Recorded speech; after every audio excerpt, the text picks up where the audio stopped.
Muito bem, boa noite mais uma vez, seja bem-vindo, você que está agora, chegou nesse canal, seja muito bem-vindo, seja muito bem-vinda, prazer ter a sua participação conosco.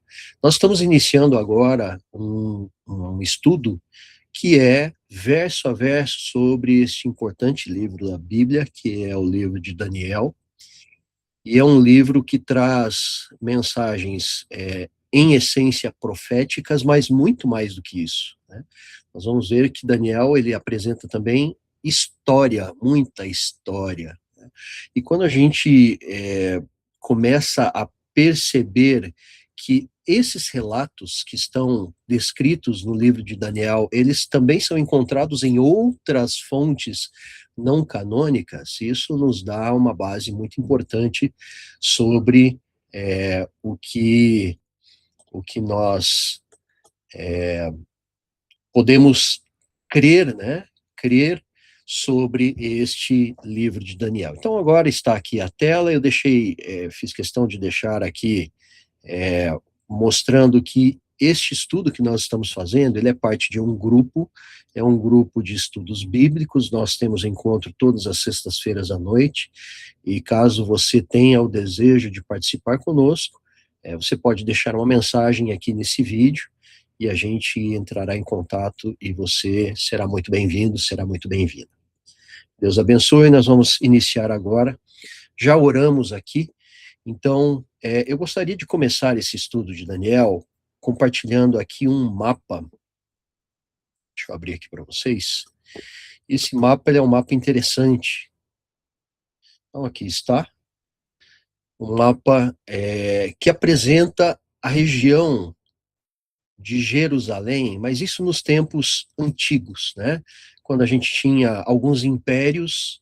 Um dos impérios muito importantes na história é o Império Assírio, né? Então, nós temos aqui na parte mais superior, não sei se vocês conseguem ver com o mouse, mas aqui nessa parte superior, nós temos a Assíria, um pouquinho abaixo temos a Babilônia, mais ou menos entre a Assíria, a Babilônia, a própria Síria, né? Nós temos ali no meio Jerusalém, pequenininho no centro, e na parte inferior o Egito.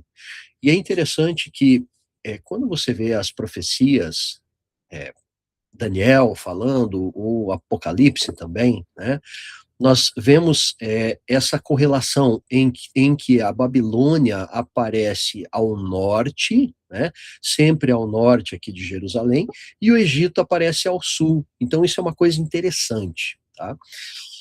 E para que a gente consiga entender esse livro de Daniel, é importante que a gente entenda alguns conceitos, o contexto histórico de tudo isso, né? Eu vou voltar rapidamente aqui, falando da época de Abraão, né? Ou Abrão. E por que nós estamos falando de Abrão? Porque Abrão, ele foi aquele que recebeu a visita em pessoa de Jesus na forma de Deus, ali com os seus anjos, né? Mas isso na forma pessoal, ainda um Deus, Jesus como um Deus não encarnado ainda, né, pré-encarnado. E quando nós falamos da história de Abrão, da aparição, do momento em que Jesus se apresentou a ele como Deus, né, nós estamos falando do ano, aproximadamente o ano 2091 antes de Cristo. Então, mais de 2000 anos antes, né, do surgimento de Cristo. E a história vai se desenrolando, Deus faz a promessa a Abraão que ele seria uma grande nação, teria uma grande descendência, e a história vai se desenrolando até o ano 1010, entre 1010 e 970. Nesse período aconteceu um fenômeno bem interessante que foi o surgimento de Davi, né? O Davi agora já na condição de rei. E Davi teve a sua história, né, entre o seu reinado entre o ano 1010 antes de Cristo até o ano 970, relembrando que antes de Cristo, o período de anos ele vai decrescendo, né? Então 1010 até 970 foi o período em que Davi reinou. Agora, o que acontece depois do ano 970, 384 anos depois do fim do reino de Davi, de Davi como rei, né, depois de sua morte e tal, nós temos, então, o exílio babilônico. Mas o que acontece, o que aconteceu nesse período de 384 anos é algo bastante interessante. Por quê? Depois de Davi, vários reis o sucederam, né? E na época de Davi, o povo hebreu ele era assim um povo único. Mas quando nós vamos para a Bíblia e para a história, nós vemos que esse reino de Davi, a partir de Roboão ali, enfim, ele se dividiu em dois reinos, né? Que era o reino do norte, que era Israel, e o reino do sul, que era Judá, né? Então, ficaram dois grupos e as 12 tribos ali de Israel, eles acabaram se dividindo ali, ficaram dois para baixo, o resto para cima. Então, é interessante isso.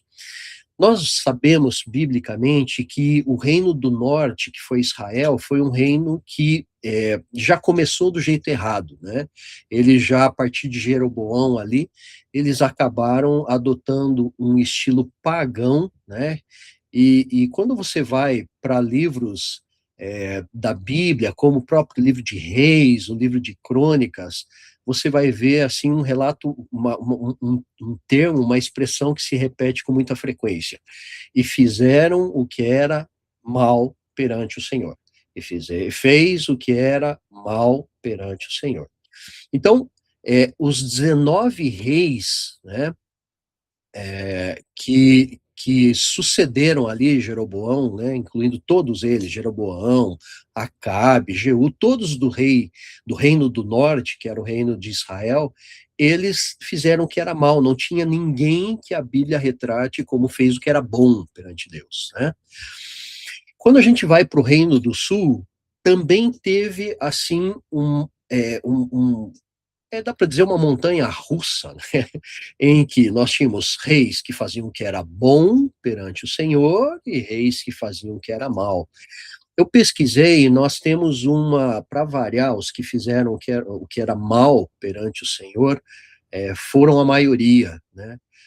Tivemos 12 reis que fizeram o que era mal perante o Senhor e 8 reis apenas que fizeram o que era bom, né? Em destaque, rei Asa, rei Josafá, Joás, Amazias, Uzias, Jotão, Ezequias e o outro Josias. Então, aqui nós vemos, né, essa disparidade, né? Então, nesse período que eu falei dos 384 anos, nós tivemos reis, alguns poucos bons, né, que fizeram o que era reto, o que obedeceram a Deus, e infelizmente a grande maioria fez o que era mal, né, fez o que era mal. Então, entendendo esse contexto, eu convido que você abra a sua Bíblia no livro de Abacuque, capítulo 1, versos 2 a 4. E aí você fala assim, mas a gente não vai estudar Daniel? Sim, vamos estudar Daniel, mas para a gente entender o contexto de como começa esse livro de Daniel, a gente começa com Abacuque, capítulo 1, versos 2 a 4. E ali a gente vê Abacuque, então ali, né, nós estamos falando do ano aproximadamente o ano 605 antes de Cristo, tá? 605 antes de Cristo. E quem era o rei nessa época? O rei de Judá. Então, o que aconteceu nessa época, né? Nesse período histórico ali? Israel, pela sua apostasia, ela acabou se destruindo, deixou de existir ali, e ficou o reino de Judá. Mas as coisas em Judá também não estavam bem, né? E aí chega, então, o profeta Abacuque, e ele faz um reclamo muito interessante. Vamos ver o que nos diz. Isso está em Abacuque, capítulo 1, vamos ler os versos 2 a 4. E diz assim, o reina, vamos lá, verso 1, diz assim, né? Verso 2, perdão. Até quando, Senhor, clamarei eu e tu não me escutarás? Gritar-te-ei violência e não salvarás? Por que razão me mostras a iniquidade? E veja que ele estava falando do povo judeu. Ele não estava falando de impérios que haviam invadido Judá, não era isso. Ele estava falando do povo judeu, né? Então, clamo, violência, e não me salvarás. Verso 3, por que razão me mostras a iniquidade e me fazes ver a opressão? Pois que a destruição e a violência estão diante de mim, havendo também quem suscite a contenda e o litígio. Verso 4, por esta causa a lei se afrouxa e o juízo nunca se manifesta, porque o ímpio cerca o justo e o juízo se manifesta torcido. Olha que coisa interessante, né? Então, Abacuque, ele está fazendo um desabafo para Deus. Por quê? Porque ele se sente, assim, impotente. É tanta coisa ruim acontecendo no reino de Judá, e ele vê, assim, que Deus, ele está sendo colocado lá em último lugar. Mas quando nós vamos para o verso 5 e 6, nós vemos a resposta de Deus. E aí a gente começa a entender o contexto do livro de Daniel. Então vamos ler. Versos 5 e 6 diz assim: Vede, Deus agora respondendo para Abacuque, vede entre os gentios e olhai, e maravilhai-vos, e admirai-vos, porque realizarei em vossos dias uma obra que vós não crereis, quando for contada. Verso 6 agora. Porque eis que suscito os caldeus, nação amarga e impetuosa, que marcha sobre a largura da terra, para apoderar-se de moradas que não são suas. Então, Deus já estava respondendo para Abacuque como que viria a correção, a punição para tantos atos ruins que estavam acontecendo no povo judeu. E aí nós vamos agora, então, para o livro de Daniel, e esse livro de Daniel, ele aparece agora no verso 1, capítulo 1, vamos ler então o verso 1. E lá diz assim: no ano terceiro do reinado de Jeoiaquim, tá? Que pode ser também Joaquim, nós estamos falando do mesmo rei, né? Jeoaquim, rei de Judá, veio Nabucodonosor, rei de Babilônia, a Jerusalém e a sitiou. Então, deixa eu só fazer um paralelo, tá, histórico, desse verso 1. O que estava acontecendo? Quando chegou nessa época, o império da Assíria, que nós vimos aqui, nessa parte que é destacada no mapa em vermelho, né, ele praticamente estava em ruínas. Então, os assírios já não estavam mais com aquele poder inicial que eles tinham, né, já não tinham mais. Então, eles haviam dominado o Oriente Médio por séculos, e eles destruíram, inclusive, o reino do norte, que era Israel. Foram os assírios que fizeram isso. Então, eles estavam em ruínas nesse contexto. E aí, a Babilônia começa, que a Babilônia, que são os caldeus, né? Agora, eles começam, sob o comando de Nabopolassar e o filho, que foi Nabucodonosor II, a Babilônia se tornou, então, uma superpotência mundial, né? Então, era o império do momento. E quem era o rei de Judá, como nós já falamos, era Joaquim ou Jeoaquim, tá? Só que o que aconteceu? Ele acabou se tornando um rei vassalo de Nabucodonosor, a partir do momento que Nabucodonosor ele chega ali, cerca Jerusalém, né? Cerca Jerusalém, mas não, num primeiro momento ele não destruiu a cidade, na primeira vinda. Mas ele levou ali os reféns nobres, e entre eles Daniel e seus amigos, e levou também tesouros do templo e começou a impor impostos para o povo judeu. Então, aí, no ano 605, tem uma grande batalha da história, conhecida como Batalha de Cárquemes, tá? Em que Nabucodonosor derrotou o faraó Neco II do Egito. Então, veja que interessante, né? Olhando nesse mapa que a gente viu, o que nós temos? Nós temos ali, então, o Reino do Norte, a Babilônia fica mais ao norte, Jerusalém no meio do caminho, mas Nabucodonosor, então, ele desce para combater faraó Neco. A guerra era com o faraó Neco. Mas passando pelo caminho, ele chega a Jerusalém e ele aproveita a situação e investe contra Jerusalém também. Isso no caminho de volta, depois que ele foi lá, guerreou contra Neco, venceu o Egito, né? Então, quando ele está retornando, ele cerca Jerusalém e faz o segundo cerco. Isso aconteceu no ano 597 a.C., e a destruição completa do templo aconteceu no ano 586, né? Então, quase 10 anos depois desse primeiro cerco ali, nós vemos então isso acontecendo, ok? E aí, uma coisa que é interessante, que a Babilônia, esse Império Babilônico, eles não tinham por objetivo, assim, eles tinham uma estratégia diferente. Qual que era a estratégia do povo babilônico? Ao invés de destruir totalmente os inimigos, eles faziam eles tinham uma outra estratégia. Qual que era essa estratégia? A estratégia da assimilação, tá? Tem um nome para isso chamado aculturação total, né? Então, o que eles faziam? Eles pegavam, dominavam esses conquistados, né? E com base nisso, eles pegavam e começavam a ensinar a sua cultura e assimilavam, né? Então, o povo que estava ali submisso, cativo, ele perdia sua identidade e acabava, então, sendo ali assimilado, né? Envolvido pela cultura babilônica. Essa foi a estratégia deles. E aí, o que aconteceu, né? Então, primeiro momento, no caso de Jerusalém, do povo judeu especificamente, né, eles fizeram um isolamento, quer dizer, eles tiraram o povo do seu país ali, da sua região, né, fizeram uma mudança geográfica e colocaram eles no coração da capital babilônica ali, do Império Babilônico. Isso aconteceu, né, nós vemos ali o relato de Daniel e seus amigos também.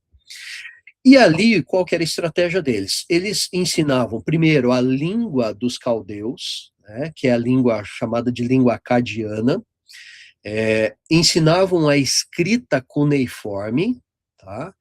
Ensinavam a literatura babilônica. Isso incluía astronomia, matemática, leis, mas também astrologia e adivinhação. Então, essa era a estratégia deles, ok? Então, agora eu vou encerrar aqui, como a gente já viu esse mapa, eu vou encerrar o compartilhamento aqui desse mapa e eu vou compartilhar uma outra tela aqui que contém ali os versos. Então, deixa eu abrir aqui. Compartilhar agora essa tela aqui, certo? Então, nós chegamos aqui, né?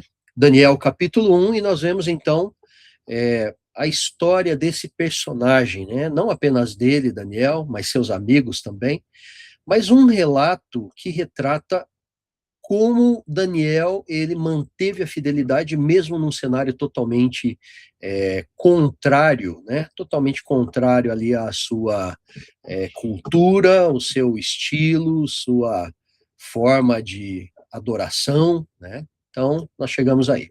Nós já lemos, então, o verso 1, vamos, então, ler agora o verso 2. Diz assim, e aí a gente começa a entender que, na realidade, a promessa que Deus fez para Abacuque agora se cumpriu. Verso 2 diz assim, e o Senhor entregou nas suas mãos a Jeoiaquim, rei de Judá, a Nabucodonosor, né? E uma parte dos utensílios da casa de Deus. E ele os levou para a terra de Sinar, para a casa do seu Deus, e pôs os utensílios na casa do tesouro do seu Deus. Então, o que aconteceu foi isso, né? Então, Jerusalém agora foi cercada, retiraram aqueles principais, né, os príncipes, pessoas importantes, cultas ali, e levaram eles para esse lugar, né? Então, tá aí. Verso 2, já lemos aqui, então. Vamos agora para o verso 3. E no verso 3 nós vemos escrito lá, e disse o rei a Aspenaz, rei Nabucodonosor, Aspenaz. Lembrando que Aspenaz era o chefe dos eunucos, né? E trouxesse alguns dos filhos de Israel e da linhagem real e dos príncipes. Então, o que a gente entende com essa informação? Provavelmente Daniel e seus amigos, eles eram de uma linhagem nobre, ou real, ou príncipe, eram pessoas importantes, né? E aí, um relato que eu acabei descobrindo, né, quando fala-se de eunuco, né, em especial Aspenaz, chefe dos eunucos, muitas vezes a gente relaciona o eunuco com a castração, né, aquela pessoa que foi ali, que sofreu um processo cirúrgico ali, né, da castração física, mas não necessariamente isso era se aplicava para todas as situações, né. Muitas vezes, pessoas importantes, os altos oficiais da corte, eles eram chamados também de eunucos, né? Administradores da casa real, guardiões do harém, eles eram chamados de eunucos. Então, é, não necessariamente, né, Daniel tenha passado, a gente não tem detalhes sobre isso, ele e seus amigos tenham passado, né, porque eles foram levados como eunucos também. Então, não se sabe ao certo se eles realmente passaram pelo processo cirúrgico da castração, mas o relato é esse, né, que pode ser que eles não tenham passado. Vamos para o verso 4 agora, e o verso 4 diz assim: jovens em quem não houvesse defeito algum, de boa aparência, e instruídos em toda a sabedoria, e doutos em ciência e entendidos no conhecimento, e que tivessem habilidades para assistirem no palácio do rei, e que lhes ensinassem as letras e a língua dos caldeus. Então, eles foram levados lá para serem doutrinados, né, literalmente ali na cultura, nos conhecimentos, nos ensinos e assim por diante. Vamos para o verso 5, e o verso 5 diz assim: e o rei lhes determinou a porção diária das iguarias do rei, e do vinho que ele bebia, e que assim fossem mantidos por 3 anos, para que no fim destes pudessem estar diante do rei. Então, o que que acontecia, né? Quando o rei determinava uma dieta real para eles, é, de uma forma assim meio que indireta, né? O que que significava isso? Significava que aqueles que estavam se alimentando da dieta que o rei impôs para eles, eles estavam indiretamente fazendo uma aliança, um pacto com esse rei de lealdade por aceitar que a comida era a fonte de subsistência que eles estavam tendo, era feita e dada pelo rei, né? Então, isso era um aspecto importante, e Daniel sabia disso. Tanto sabia que nós vamos ver o que aconteceu entre Daniel. Vamos ver agora o verso 6. E diz assim: e entre eles se achavam os filhos de Judá, Daniel, Ananias, Misael e Azarias. Vamos para o verso 7.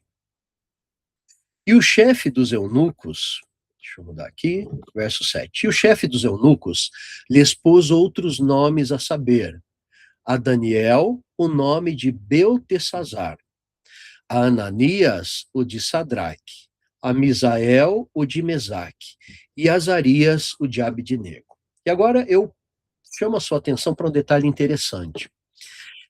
Essa mudança de nomes aqui, ela tinha algo muito mais poderoso do que apenas um nome. Olha só que interessante, tá? Geralmente os nomes hebraicos, eles terminavam com el, né, como é o caso de Daniel. Só que esse sufixo el, ele significa Deus, né? Então, é como se Deus estivesse, né, determinando a quem aquelas pessoas pertenciam.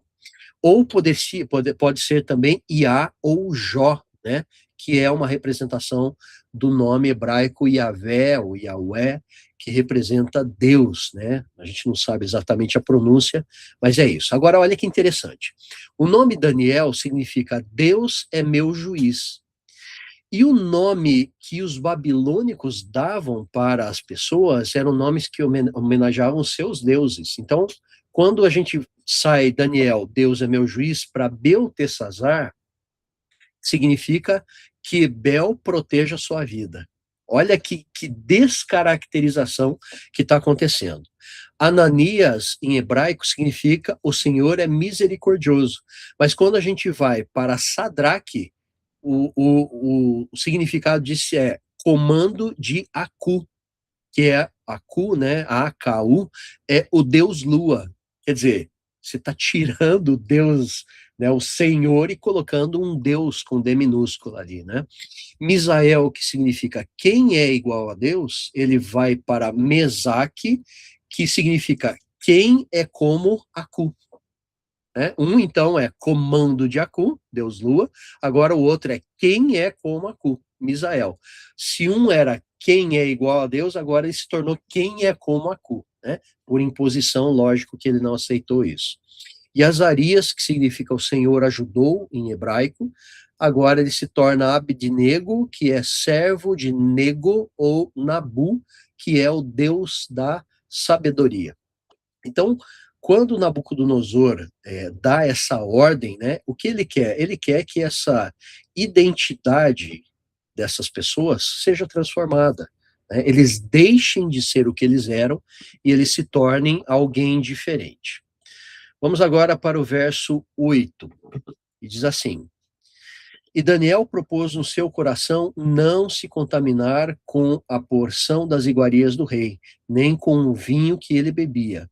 Portanto, pediu ao chefe dos eunucos que lhe permitisse não se contaminar. E essa recusa de Daniel, ela representa um aspecto interessante. Por quê?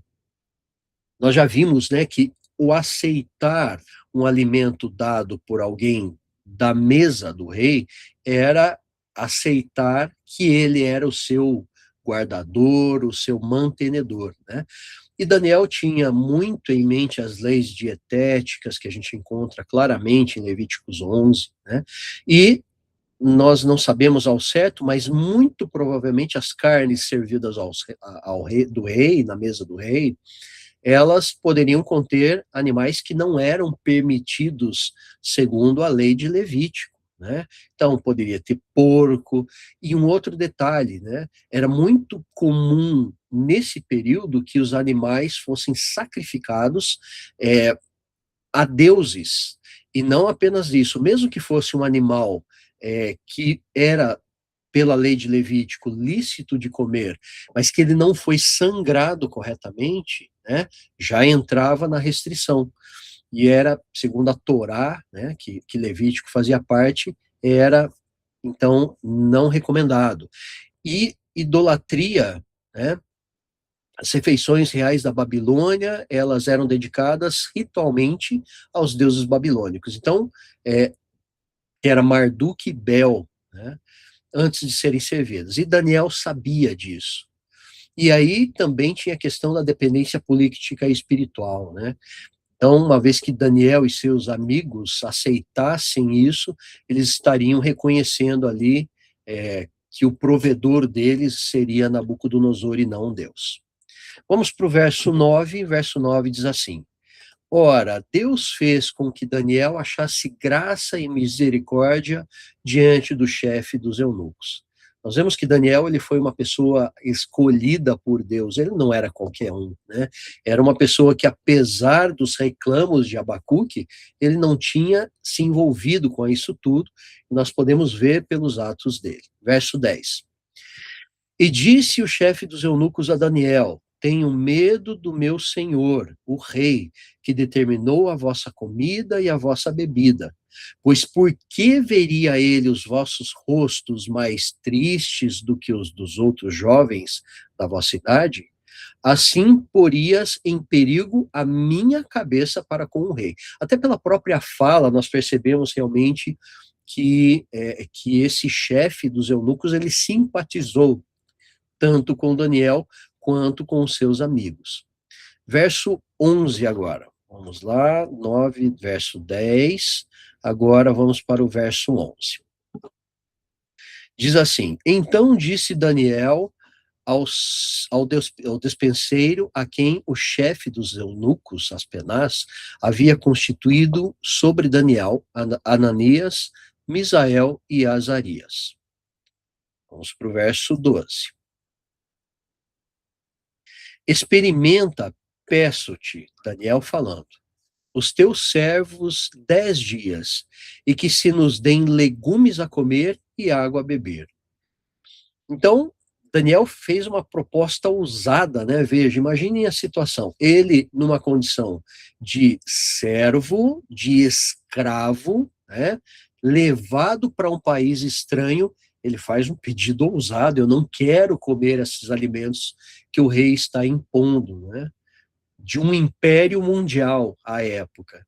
Então, veja que coisa poderosa, né? Vamos para o verso 13. E diz assim: então se examine diante de ti a nossa aparência, que era o medo desse responsável, e a aparência dos jovens que comem a porção das iguarias do rei, e, conforme vires, procederás para com os teus servos. Indo para o verso 14, nós vemos o desfecho desse pedido, né? Então, olha o que diz lá, verso 14. E ele consentiu isto, e os experimentou por 10 dias. Agora, queridos, vamos refletir um pouco sobre esse experimento que foi feito aqui, no caso, com Daniel e com seus companheiros, né? Quando a gente fala assim, puramente do alimento, nós sabemos que a alimentação que eles tinham naquela época, diferente do que nós temos hoje, né, era uma alimentação não modificada geneticamente, muito mais saudável, ok. Mas 10 dias é muito pouco para, assim, pensando puramente na questão alimentar, né, se chegar a uma conclusão que seria uma mudança assim tão drástica como aconteceu com Daniel e com os seus companheiros, né, para parecer assim mais saudável, mais corados, né, do que quem consome proteína animal ou vinho no mesmo período. E aí o que a gente percebe claramente é que aqui nós estamos falando de uma intervenção divina, mas o detalhe que ficou pela história, né, durante todo esse período de tempo, é que é, eles se mantiveram fiéis, mesmo num cenário totalmente desfavorável, né? E nós vemos que a capacidade intelectual que Deus deu a Daniel e a seus companheiros, né, depois do período ali, nós vamos ver que era muito superior, muito superior. Então, sim, a alimentação faz diferença, sem sombra de dúvida. Mas estamos falando aqui certamente de uma bênção dada diretamente por Deus, como pagamento ali pela fidelidade de Daniel e de seus companheiros.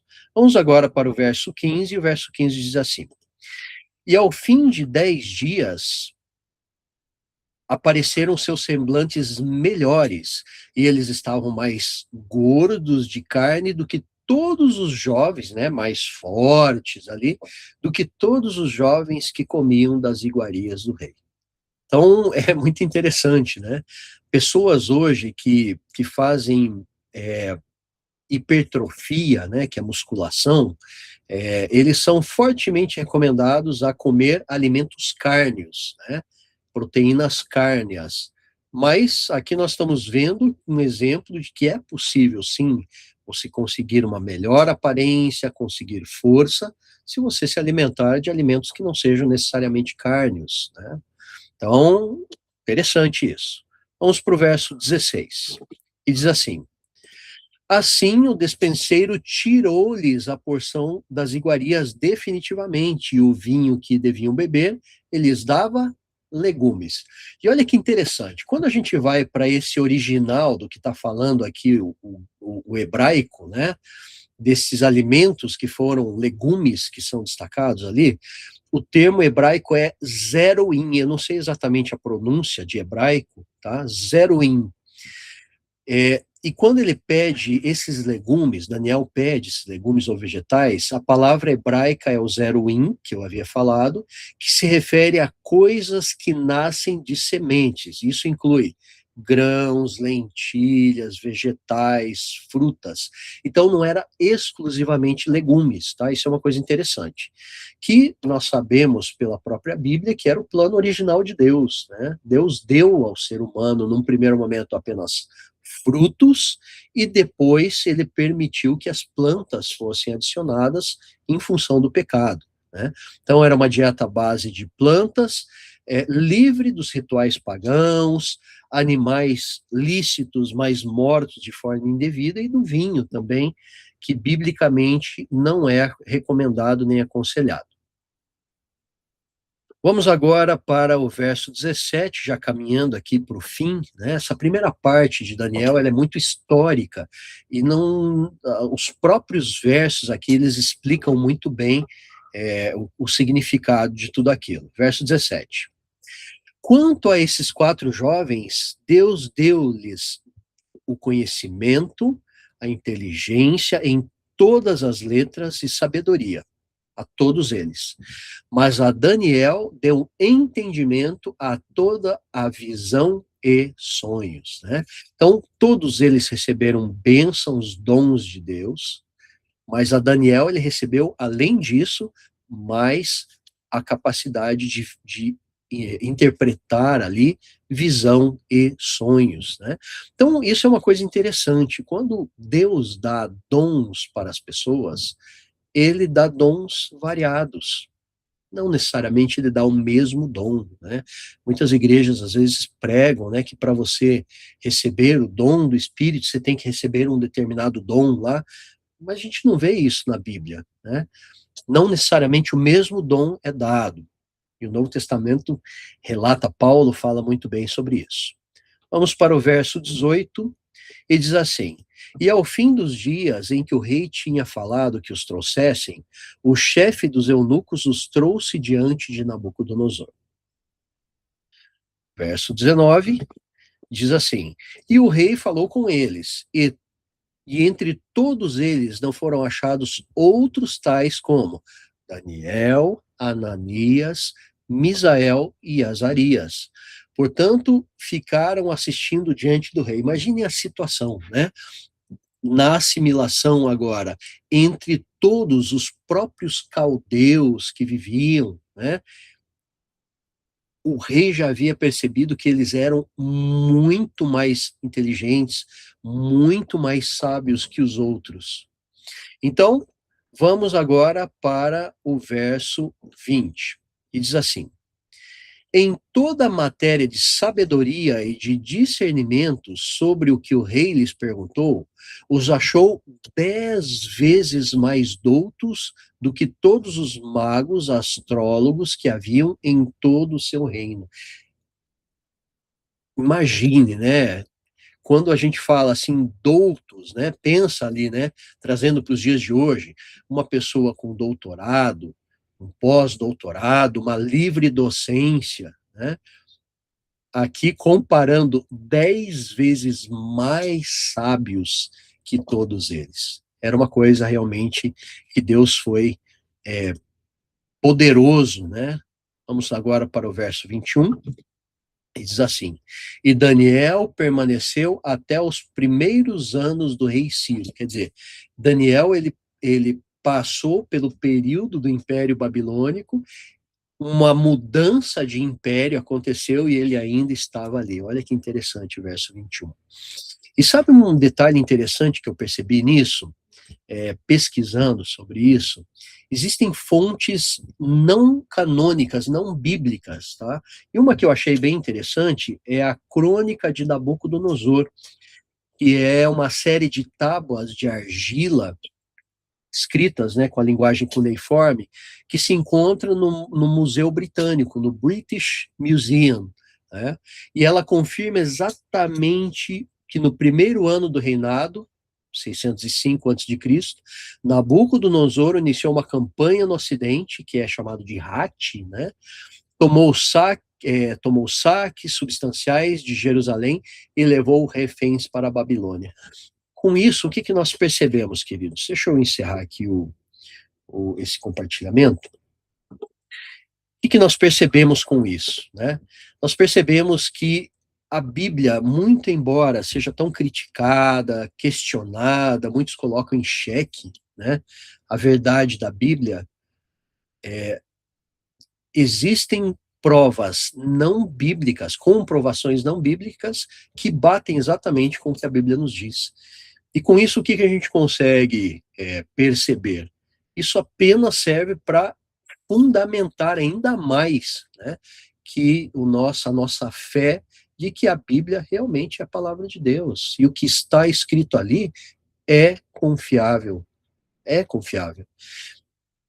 Então, encerrando agora esse estudo que nós fizemos, eu convido você a mergulhar nesse livro maravilhoso, esse livro